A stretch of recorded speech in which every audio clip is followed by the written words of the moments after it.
خدا جس سے بچانا چاہتا ہے اللہ انسان کو انسان کی غلامی سے. یہ دعویٰ ہے میں کسی کے سامنے جب نہیں جھکوں گا تو کون جھکاتا ہے؟ کون؟ فرعون کہتا ہے کہ میرے سامنے جھکو. ہر طاقتور ڈکٹیٹر کہتا ہے کہ میں جو مرضی کروں تم میرے غلام ہو تم کچھ نہیں کر سکتے. یہ جو آج پاکستان میں ہو رہا ہے یہ کیا ہو رہا ہے؟ وہ طاقتور آدمی بیٹھا ہوا کہہ رہا ہے کہ دیکھو میری طاقت کتنی ہے. میں لوگوں کے گھروں میں رات کو گھس جاتا ہوں, کوئی مجھے پوچھنے والا نہیں ہے. 20-30 لوگ پولیس والے گھس گئے, گھر توڑ کے چلے گئے, کسی کو پکڑ کے لے کے چلے گئے. جو آپ کی ابھی ایک وکلا تھی آپ کی, اس کو انہوں نے 2 دن پہلے اس کو اٹھا لیا رات کو جا کے گھر سے کہ جی مومنہ خان کہ جی وہ جیو فینسنگ کے اندر وہ زبان پاک میں نظر آئی تھی. کبھی سنا دنیا میں اس چیز کے اوپر کسی کو پکڑتے ہیں رات کے 3 بجے جا کے گھر سے؟ دہشت پھیلائی ہوئی ہے کہ ہم وہ طاقت ہے, ہم جو مرضی چاہے کر سکتے ہیں, آپ ہمارے غلام ہیں. دیکھیں یہ آپ نے سمجھنا ہے کہ غلام قوم کبھی اس کا مستقبل نہیں ہوتا.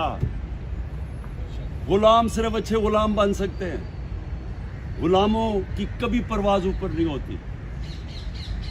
مدینہ کی ریاست اللہ جب آپ کو کہتا ہے کہ نبی کی سنت پہ چلو, تو مدینہ کی ریاست ہمارے نبی صلی اللہ علیہ وسلم کی سنت تھی. اور کیا ہوا تھا وہاں؟ وہ ریاست میں دنیا کی تاریخ کا سب سے بڑا انقلاب آیا. یہ سمجھنے کی بات ہے, میں اب دین کے سے ہٹ کے آپ کو بات کر رہا ہوں. میں ایز ایک تاریخ کا تجزیہ نگار بات کر رہا ہوں. 625 جنگ بدر, 313 لوگ لڑنے والے ہیں. 625 636 11 سال کے بعد یارموک کی جنگ ہوتی ہے. دنیا کی تاریخ میں ورلڈ ہسٹری میں لکھا ہوا ہے. 11 سال کے بعد جو اس وقت کی سپر پاور تھی رومن بیزنٹائن ایمپائر, وہ یارموک میں مسلمانوں کے سامنے گھٹنے ٹیک دیتی. 1 لاکھ ہوتی ہے ان کی لڑنے والی فوج. تو 1 لاکھ فوج ان کی, تو 313 سے یہ پہنچ گئے تھے میرے خیال میں 35,000 پر. تو 35,000 کے سامنے سپر پاور پہلی گرتی ہے.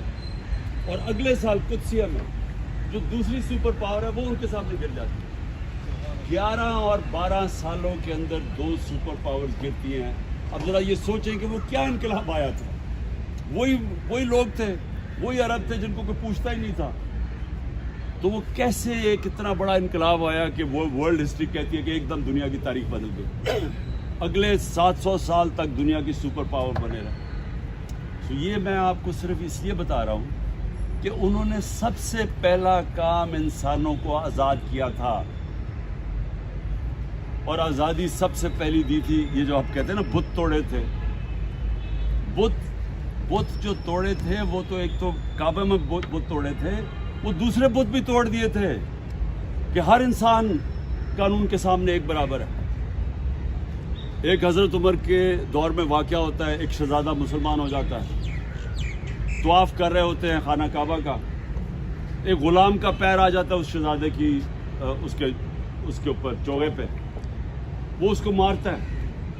وہ جا کے حضرت عمر کو بتا دیتا ہے. حضرت عمر دونوں کو بلا لیتے ہیں. وہ شہزادے سے پوچھتے ہیں تم نے مارا تھا اس کو؟ اس نے کہا مارا تھا. اس نے کہا غلام کو واپس مارو. وہ اسلام ہی چھوڑ کے چلا جاتا ہے شہزادہ. لیکن مسلمانوں کا جو انصاف تھا